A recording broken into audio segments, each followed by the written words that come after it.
Again, Erica, good to see you as always.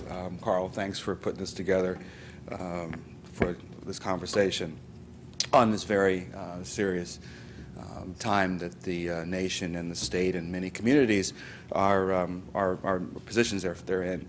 What I want to do in my allotted time is really talk about sort of two main areas. One, identify some of the major challenges that we face. Then two, offer just a few thoughts on how I've thought about how we might address some of these challenges.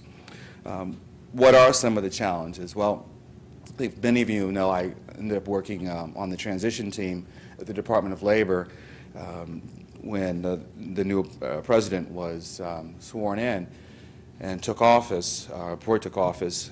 When we got there, one of the key phrases that we talked about that we were really thrust upon us, we had to embrace, was it's about stopping the bleeding. That our work was going to be largely about stopping the bleeding. And at that time, it was really about restoring the lost ground that over the last 8 years with regards to the diminution in laws and policies that had once been put in place, that were in place to proactively promote workplace opportunity, equity, and also safety in the workplace, that these have been weakened. Well, quickly that turned into a bigger conversation about stopping the bleeding with regards to the deterioration in the economy. And that is that now the work of the administration and many folks is really focused around how do we overcome the worst recession since World War II. Very few additional comments here. Erica and Norm did a good job in terms of providing that picture for you on where we've been and where we are today.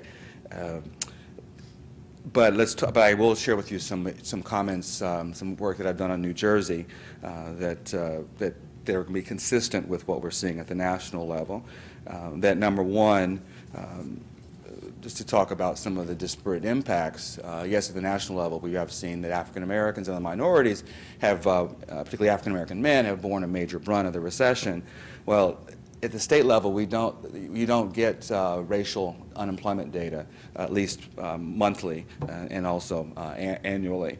But what you can do, and what I did was I said, well, we do know the share of a particular county's racial composition. We knew that right before the recession from the American Community Survey from 2005-2007.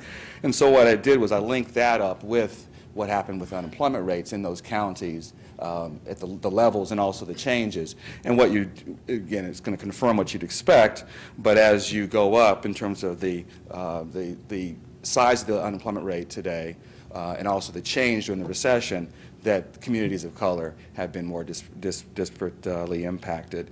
If you pull some out, Essex County, 41% African American, has an unemployment rate of about 11% today, and while the state's unemployment rate is like 9.5%.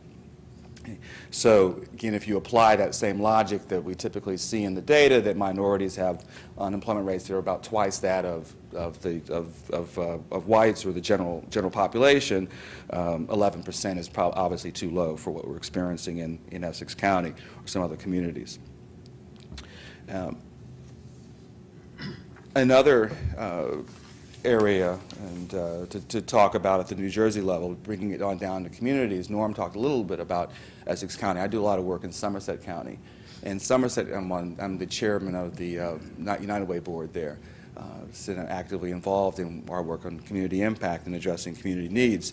And Somerset does have we've identified 7 pockets or 7 communities that do have very high proportions of their populations that are not achieving or living a living wage, but we also, for the most part, are fairly well off. And some of the adverse effects of this recession have even hit into these high-income, affluent communities. Domestic violence reports are up. We also are seeing many of our residents, they're utilizing their retirement funds to pay for their mortgages. And then long-term joblessness is not just, it's disproportionately amongst your less educated, less skilled, but it really has, in this recession, traveled up the income scale. And then the other piece, too, of this, getting a little more philosophical, and you think about the recessions that Erica described to you, right? The last major recession that we had was the 1981-82 recession. And yes, you had the 1991-92 recession, the 2001 recession, but they were, for the most part, moderate.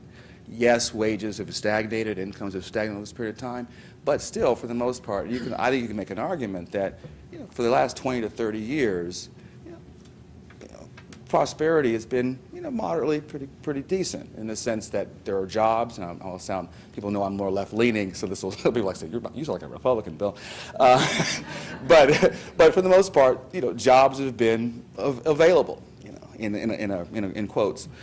And I think also what that has meant during this recession for many families, from new cohorts of individuals in their 20s, their 30s, and into their 40s, right, they, for the most part, have known prosperity. Right? And so the cliff that they've fallen off of has been a much higher cliff than in the past, largely because, again, the sort of where we were, the kinds of lifestyles that many Americans have been living. So we've been to the point of we've been working on stopping the bleeding, and now the next issue is, well, how do we position ourselves? How do we position the economy for the future? How do we position the economy for broad-based growth? How do we reignite the job creation machine that we saw during the 1990s, where by the end of that expansion, from 1992 to 2001, over 22 million jobs were created. Now, David was at the Labor Department. We were there together at the same time, and we had the lowest unemployment rate in 30 years. So it's in your blood. Okay? You'll bring it back. Yeah, exactly.